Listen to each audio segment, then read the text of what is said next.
I'm Petty Officer Michael Wilkin. In the news, Defense Secretary Robert Gates is visiting Peru today, his first stop on a 4-day trip to Latin America.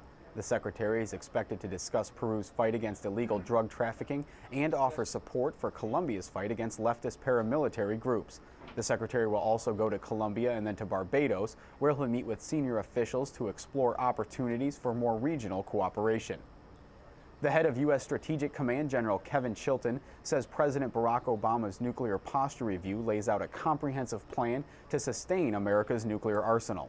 General Chilton joined senior administration officials Wednesday on Capitol Hill to brief lawmakers on key elements of the president's nuclear strategy, including the posture review and nuclear arms treaty with Russia.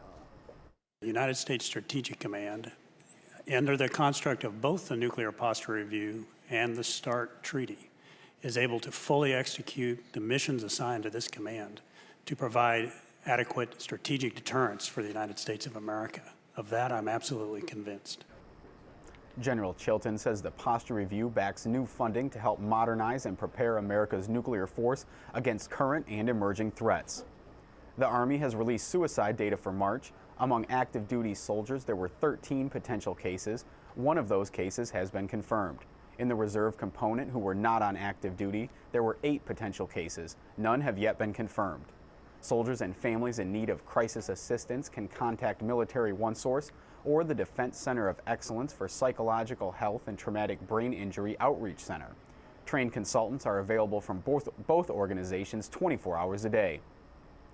The Senate voted on Tuesday to pass the Tricare Affirmation Act.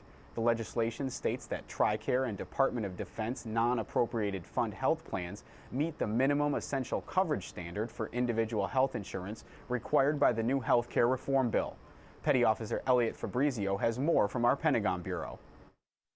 The Tricare Affirmation Act, passed unanimously Tuesday, explicitly states that all Tricare plans qualify as acceptable coverage under the new health care law. For the 9.6 billion service members, retirees, and other beneficiaries eligible for military health care, a clear distinction in the legislation means they will not be required to purchase additional coverage beyond what they already have under Tricare. A flaw in the wording of the original health care legislation, called the Patient Protection and Affordability Care Act, did not clarify that earned coverage under Tricare met the minimum acceptable coverage standards. Sponsors of the Tricare Affirmation Act say the bill does away with the confusion surrounding military health care programs and sends a message to service members and their families that their health care is secure. The bill now heads to the President's desk to be signed into law. Reporting from the Pentagon, I'm Petty Officer Elliot Fabrizio. Iran is currently one of the top security challenges for the United States. That assessment came Wednesday from Michele Flournoy, Undersecretary of Defense for Policy, during a Senate Armed Services Committee hearing on U.S. policy toward Iran. She talked about what the military is doing to help deal with this issue. The U.S. military is currently in a supporting role, helping quietly to build the confidence of our Middle Eastern partners by enhancing regional security cooperation while supporting our broader diplomatic strategy. Our regional security cooperation efforts not only reassure anxious states in the region, but also send a clear signal to Iran that its pursuit of nuclear weapons will lead to its own isolation. Ms. Flournoy says some of the U.S. military's work has shown results in weakening Iranian activity in vulnerable areas like Iraq and Lebanon. First Lady Michelle Obama is visiting Mexico City, her first solo trip abroad.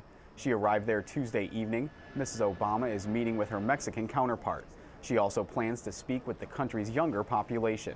The First Lady flew to Mexico from Haiti, where she spoke with children affected by a devastating earthquake in January. The North American Aerospace Defense Command, or NORAD, will conduct a one-day exercise over the skies of the nation's capital this Friday. Falcon Virgo 1007 is comprised of a series of training flights held in coordination with the FAA and other government air organizations. The exercise will occur just after midnight and last through 2 a.m., then pick up again from 4 to 6 a.m. And for the latest military news, signature programming, and more, head to PentagonChannel.mil.